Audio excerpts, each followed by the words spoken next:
CIS. சிஐஎஸ்ங்கிறது commonwealth of independent state. இந்த அமைப்பு 1991 வருஷம் ஃபார்ம் பண்ணப்பட்டது. இந்த அமைப்பை ஆரம்பிக்கப்பட்டது ரஷ்யாவால. இப்படி இருக்கும்போது மொத்தம் 11 நாடுகள் இந்த அமைப்புல மெம்பரா இருக்கிறாங்க, இன்க்ளூடிங் உக்ரைன், மால்டோவா.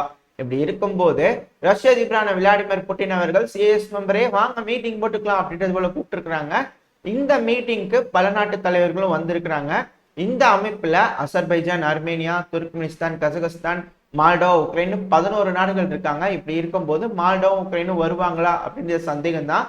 இந்த பதிவை நான் ரெக்கார்ட் பண்ணிட்டு இருக்கிற வரைக்கும் அவங்க 2 பேரும் வந்த மாதிரி எந்த ஒரு தகவலும் இல்லை.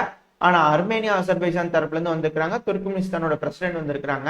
இந்த அசர்பைஜான், அர்மேனியாவோட இந்த உள்நாட்டு பிரச்சனை இருக்கு இல்லையா, அசர்பைஜானுக்கு அர்மேனியாவுக்கு நடுவில் இருக்கக்கூடிய பிரச்சனை. ஏன்னா சமீபத்துல அசர்பைஜான் அர்மேனியா மேல போர் தொடுத்து அந்த பகுதியை அவங்க எடுத்துக்கிட்டாங்க இல்லையா, அந்த சவுத் காக்கசஸ்ல இருக்கக்கூடிய பிரச்சனையா இருக்காது. இதுதான் இப்ப இந்த இரு நாட்டு தலைவர்களும் ரஷ்யாவோட செயின்ட் பீட்டர்ஸ்பர்க்ல மீட் பண்ணி கை கொடுத்துக்கிட்டாங்க. இங்க ஒரு அமைதி பேச்சுவார்த்தை போயிட்டு இருக்கு. கூடிய சீக்கிரத்துல 2 பேரும் கையெழுத்து பண்ணிடுவாங்க அப்படிங்கிறதோட சொல்லப்பட்டு வந்து ஒரு நல்ல செய்தியா தான் இருக்கு. இதை சொன்னது அர்மேனியாவோட பார்லிமெண்ட் மெம்பர்ல இருக்கக்கூடிய ஒரு லா மேக்கர் தான். இதை வச்சு பார்க்கும்போது நம்மளால புரிஞ்சுக்க முடியுது, அர்மேனியாக்கா அசர்பைஜானுக்கு நடுவில் இருக்கக்கூடிய அந்த மோதல் கொஞ்சம் கம்மியா இருக்கு. இருதரப்புலயும் அமைதி பேச்சுவார்த்தை போய் அமைதி ஒப்பந்தம் கையெழுத்தாயிடுச்சுன்னா இந்த சைடு கொஞ்சம் பிரச்சனை காம் ஆயிரும் அப்படிங்கிறது புரிஞ்சுக்க முடியுது. இப்ப வரைக்கும் என்னதான் அமெரிக்கா ராணுவத்தை கூட்டிட்டு போய் அங்க உட்கார வச்சு இந்த அர்மேனியால அங்க ஒரு ட்ரில்லே நடத்தினாலும், பிரான்ஸ் அதிகமான ஆயுதங்களை கொடுத்து யூரோப்பியன் யூனியன் அங்க மானிட்டரிங் மிஷன் ஆரம்பிச்சாலுமே ரஷ்யாவோட பிடி இன்னும் அர்மேனியால இருக்கு அப்படிங்கிறது நம்மளால புரிஞ்சுக்க முடியுது. ஏன்னா இன்னும் சிஎஸ்டிஓல இருந்து அவங்க முழுமையா வெளியே வரல, மீட்டிங் தான் அட்டன் பண்றது இல்ல. பட் ஆனா இப்ப பாருங்க சிஎஸ் மீட்டிங்ல வந்திருக்கிறாங்க, எங்கெல்லாம் மீட்டிங் பண்ணிக்கிறாங்க, 2 பேர் கை குலுக்கி இருக்கிறாங்க. எல்லாம் வச்சு பார்க்கும்போது ரஷ்யாவோட ஆளுமை, அந்த பவர் இன்னமும் அர்மேனியால இருக்கு அப்படிங்கிறது புரிஞ்சுக்க முடியுது. எது எப்படியோ இந்த காக்கசஸ் பகுதியில கொஞ்சம் அமைதி நிலவு போகுது. இதே போல இந்த உலகத்துல நடக்கக்கூடிய பல பிரச்சனையும் உட்கார்ந்து பேசி அமைதி பேச்சுவார்த்தையினால முடிச்சுட்டாங்கன்னா பிரச்சனை பெருசாகாம இருக்கும் அப்படிங்கறத எல்லாத்தோட எதிர்பார்ப்பு. கூடிய சீக்கிரம் அது படியே நடக்கும் அப்படின்ற நம்பிக்கையில இந்த பதிவை நம்ம ஆரம்பிக்கலாம். அனைவருக்கும் வணக்கம், நான் உங்கள் செந்தில், இது உங்கள் செந்தில் டிஃபென்ஸ். பதிவுக்குள்ள போறதுக்கு முன்னாடி நம்ம சேனல் சப்ஸ்கிரைப் பண்ணலாம், மறக்காம சப்ஸ்கிரைப் பண்ணிட்டு கூடவே பக்கத்துக்கு பெல் ஐக்கான்ல ஆல் ஆப்ஷன் சூஸ் பண்ணிக்கோங்க. அப்பதான் நம்ம எப்ப பதிவுகளை போட்டாலும் உங்களுக்கு இன்ஸ்டன்ட் நோட்டிபிகேஷன் வரும். அது கூடவே நம்ம சேனலும் அடுத்தடுத்த கட்ட வளர்ச்சிய உதவியா இருக்கும். எனக்கு கொஞ்சம் மோட்டிவேஷனா இருக்கும் இது போல தொடர்ந்து பதிவுகளை போடுறதுக்கு. உங்களோட ஆதரவு எப்போ எனக்கு இருக்குன்ற நம்பிக்கையில பதிவுகளை போயிடலாம். முதல்ல ஏசியால இருந்து ஆரம்பிச்சிடலாம். ஏசியால சீனா தைவான், சீனா பிலிப்பைன்ஸ், சீனா இந்தியா, இந்தியா பாகிஸ்தான் அப்படின்னு பல பிரச்சனைகள் இருக்கு. இப்படி இருக்கும்போது இந்த சீனா தைவானை பிடிச்சிருவாங்களா அடுத்த வருஷம்? ஏன்னா அடுத்த மிகப்பெரிய பிரச்சனை இப்ப எப்படி ரஷ்யா உக்ரைன் பிரச்சனையா இருக்கு, அடுத்து இஸ்ரேல் காசா பிரச்சனையா இருக்கு, அந்த வரிசையில சைனா தைவான் வந்துரும் அப்படிங்கிறது போல சொல்லப்பட்டு வருது. அதுக்காக தான் சீனா இந்த சவுத் சைனா சீல அதிகமான பிரச்சனையை ஏற்படுத்திட்டு இருக்கிறாங்க. நம்ம கூட ஒரு பதிவுல பார்த்திருப்போம், வீடியோ பதிவுலாம் பார்த்திருப்போம். இது போல சைனாவோட போர்க்கப்பல்கள் தண்ணியை பீச்சு அடிச்சுட்டு இருக்கும் பிலிப்பைன்ஸோட படகுகள் மேலாம். இதெல்லாம் பிரச்சனை நடந்துட்டு இருக்குது, அவங்க வேணும்னே பண்ணிட்டு இருக்கிறாங்க அப்படிங்கிறது போல இவங்க தரப்புல இருந்து குற்றச்சாட்டு இருந்தா, இப்ப சீனா தரப்புல இருந்து ஒரு குற்றச்சாட்டு வச்சிருந்தாங்க. என்னன்னா, எங்களோட பகுதிக்குள்ள எங்களோட பர்மிஷன் இல்லாம நீங்க உள்ள அத்துமீறி வந்துடுறீங்க, அதை நாங்க விரட்டி அடிச்சோம்னா நீங்க இது மாதிரி பிரச்சனை பண்றீங்க, பிரச்சனை பண்றதுக்காக இப்படி வரீங்க போல தெரியுது அப்படிங்கிறது போல ஒரு அக்வசிஷன் வச்சிருந்தாங்க சீனா தரப்புல இருந்து.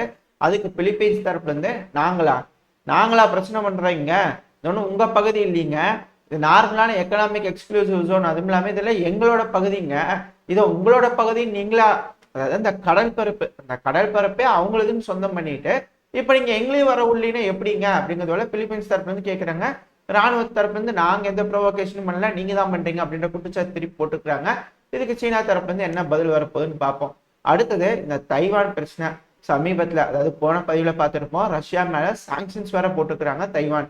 இப்படி இருக்கும்போது சரி தைவான் சாங்ஷன்ஸ் போட்டா என்ன நடக்க போகுது அப்படின்னு கேட்டீங்கன்னா, தைவான்ல தான் செமிகண்டக்டர்லாம் உருவாக்குறாங்க. இப்போ ராணுவத்துக்கு தேவைப்படக்கூடிய செமிகண்டக்டர்லாம் இதுக்கு மேல ரஷ்யாவுக்கு போகாதா? சீனாக்கு வேணுங்கிற செமிகண்டக்டர்ஸ் கொடுக்க மாட்டாங்களா? இது போல பல கேள்விகள் இருக்கு. இப்படி இருக்கும்போது இந்த அமெரிக்கா அவங்களோட பேட்ரியாட் டிஃபென்ஸ் சிஸ்டம் இந்த சவுத் சைனா சீயா இருக்கட்டும், இந்த கோரல் சீயா இருக்கட்டும், இந்த சி ஆஃப் ஜப்பானா இருக்கட்டும், இந்த பகுதிகள்லாம் அதிக அளவுல நிலைநிறுத்துறதுக்கான வேலைகளை பார்த்துக்கிட்டு இருக்காங்க. அதுவும் குறிப்பா இந்த கோரல் சீல இருக்கக்கூடிய பலாவெல்லாம் எங்க கிட்ட கொண்டு வந்து வைங்கப்பா அப்படின்றது போல கேட்டதா சில செய்திகள்லாம் பார்த்திருப்போம் இல்லையா? இந்த விஷயங்கள்லாம் வச்சு பார்க்கும்போது, ஏன்னா இந்த பிலிப்பைன்ஸ்ல ஆல்ரெடி ஏகப்பட்ட அமெரிக்காவோட பேஸ் இருக்குது. இப்போ ஜப்பானோட இந்த பேட்ரியாட் டிஃபென்ஸ் சிஸ்டம் இருக்குல்ல, ஆல்ரெடி இருக்கு ஜப்பான்ல. அந்த பேட்ரியாட் ஏர் டிஃபென்ஸ் சிஸ்டமோட மிசைல்ஸ் எல்லாம் அதிக அளவுல கொடுக்கறதுக்காகவும் நெக்ஸ்ட் ரேஞ்ச் ஆஃப் மிசைல்ஸை கொடுக்கறதுக்காகவும் பேச்சுவார்த்தைகள்லாம் போயிட்டு இருக்கு. அதாவது அமெரிக்கா அதிக அளவுல patriot air defence system PAC 2 PAC 3 வகையான மிசைல்ஸ் வந்து ஜப்பானுக்கு கொடுக்கும் பட்சத்துல ஜப்பான் 185 ஆர்ட்லரி ஷெல்களை யூகே கொடுப்போம் அப்படிங்கிறத சொல்லிக்கிறாங்க. யூகே அதிக அளவில் வாங்குறாங்கன்னா அவங்க உக்ரைனுக்கு கொடுத்துருவாங்களா அப்படின்ற போல கேள்விகள் வருது. அனலிஸ்ட்லாம் அப்படி பேசிட்டு இருக்கிறாங்க. இதெல்லாம் வச்சு பார்க்கும்போது பல நாடுகளும், ஏன் இப்போ சவுத் கொரியா அதிக அளவில் லித்துவேனியாவுக்கும் போலாண்டுக்கும் ஆயுத ஏற்றுமதி பண்ணிட்டு இருக்காங்க இல்லையா, இந்த ஹவிஜர்ஸா இருக்கட்டும், மியூனிஷன்ஸா இருக்கட்டும், பலதையும் ஏற்றுமதி பண்ணிட்டு இருக்காங்க. அது டேங்க்ல அதிக அளவில் எக்ஸ்போர்ட் பண்ணிட்டு இருக்காங்க இந்த போலாண்டுக்கு சவுத் கொரியாலாம். இதெல்லாம் வச்சு பார்க்கும்போது அமெரிக்காவோட நட்பு நாடுகள் அதிக அளவில் அவங்களோட டிஃபென்ஸ் கோஆபரேஷனை ஸ்ட்ரென்தன் பண்ணிக்கிறாங்க. கோஆபரேஷன்னா நீங்க எங்களுக்கு இது கொடுங்க, நாங்க உங்களுக்கு இது கொடுக்குறோம். அதாவது இதுக்கு முன்னாடி இருக்கக்கூடிய டேர்ம்ஸ் அண்ட் கண்டிஷன்ஸ்லாம் இப்ப கொஞ்சம் சுலபம் பண்ணிட்டு இருக்காங்க. இதெல்லாம் வச்சு பார்க்கும்போது எதுக்கோ தயாராகிறாங்க. ஒரு வேளை சீனா தைவானை பிடிச்சிருமா அப்படின்றது போல சில பேர் சொல்லிட்டு இருக்காங்க. இன்னும் சில பேர் இல்லைங்க, சீனா உண்மையாலுமே தைவான் கிட்ட போகுமா அப்படிங்கிறதே கேள்விதான் அப்படிங்கிறது போல சொல்றாங்க. எதுனாலும் பொறுத்திருந்தான் பார்க்கணும். இந்த ஏசியாவை பொறுத்த வரைக்கும் 26ஆம் தேதி நைட்டு 27ஆம் தேதி அதிகாலை உக்ரைனோட நேரப்படி ரஷ்யா உக்ரைனோட பல பகுதிகளையும் தாக்குறதுக்காக, குறிப்பா 8 ஒப்லாஸ்ட்னு சொல்லப்படுது. இந்த 8 ஒப்லாஸ்ட்ல இருக்கக்கூடிய பல செட்டில்மெண்ட்ஸ்ல ஏர் ரைட் சைரன்ஸ் அடிச்சுக்கிட்டே இருந்திருக்குது. அதுவும் ரஷ்யா இந்த செட்டில்மெண்ட்ஸ் மேல எல்லாம் தாக்குதல் பண்றதுக்காக மொத்தம் 46 ட்ரோன்களை ஏவிட்டுருக்காங்க. இதுல 38 ட்ரோன்களை உக்ரைன் சக்சஸ்ஃபுல்லா தடுத்து நிறுத்திட்டு தான் சொல்லப்பட்டு வருது. இதுல சில ட்ரோன்கள் கெர்சன் பகுதியில் இருக்கக்கூடிய ஷாப்பிங் மால்லையும் ஒடசா பகுதியில் இருக்கக்கூடிய ஹைரஸ் பில்டிங் மேலேயும் தாக்குதல் பண்ணிருச்சு அப்படிங்கிறது சொல்லப்பட்டு வருது. இதனால சிவிலியன் வாழும் பகுதி, சிவிலியன் இன்ஃப்ராஸ்ட்ரக்சர் டேமேஜ் ஆயிடுச்சு. இதனால உயிர் சேதங்கள் இருக்கு அப்படிங்கிறது சொல்லப்பட்டு வருது. இப்போ வரைக்கும் பிரிலிமினரி ரிப்போர்ட்ஸ் படி ஒரு நபர் இறந்துட்டாரு, பலருக்கும் காயம் அடிச்சிட்டாங்க அப்படின்றாங்க. யூரோப்பியன் யூனியன் தரப்புல இருந்து கண்டனமும் வந்துருச்சு. இது போல மக்கள் வாழும் பகுதி மேல தாக்குதல் பண்ணக்கூடாது அப்படிங்கிறது போல யூரோப்பியன் யூனியன் தரப்புல இருந்து கண்டனங்கள் வந்திருக்கு. இதுக்கு ரஷ்யா என்ன செய்ய போறாங்க அப்படிங்கிறது தெரியல. ஏன் இது போல தாக்குதல் பண்ணாங்க, அங்க என்ன இருந்துச்சு, எதனால இந்த ட்ரோன்கள் மாறி போய் சிவிலியன் மேல விழுந்துச்சா, இல்ல வேணும்னே அவங்க அப்படி பண்ணாங்களா? ரஷ்யாவோட டிஃபென்ஸ் மினிஸ்ட்ரி தரப்புல ஏதாவது ஸ்டேட்மெண்ட் வந்துச்சுன்னா அடுத்த பதிவுல பார்ப்போம். ஆனா இப்போ சிவிலியன் இன்ஃப்ராஸ்ட்ரக்சர் மேல தாக்குதல் பண்ணிக்கிறாங்க. இந்த சிவிலியன் இன்ஃப்ராஸ்ட்ரக்சர் மேல தாக்குதல் பண்ணிட்டாங்க அப்படின்னு உடனடியா ஐரோப்பிய ஒன்றியத்திலிருந்து கண்டனம் வருது. இதே போலதான் இஸ்ரேல் காசா பிரச்சனை நடந்துட்டு இருக்கு. தினத்துக்கு 124ல இருந்து 200 பேர்த்துக்கிட்ட இறந்துகிட்டு இருக்காங்க ஒரு நாளைக்கு 24 மணி நேரத்துலன்னு சொல்லிட்டு. இப்படி இருக்கும்போது, அது மட்டும் இல்லாம 21,000 பொதுமக்கள் கிட்ட இறந்துட்டாங்க.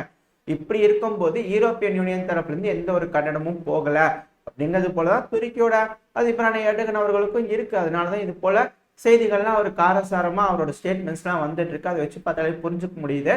இப்ப நம்ம அப்படியே இந்த ரஷ்யா உக்ரைன் பிரச்சனை இல்ல போல ரஷ்யா பயங்கரமான தாக்குதல் பண்ணிட்டாங்க. காரணம் என்ன, ஒரு நாளைக்கு முன்னாடி தான் ரஷ்யாவோட லேண்டிங் ஷிப் இந்த கிரீமியா பகுதியில் நிப்பாட்டி வச்சிருந்துக்கிறாங்க.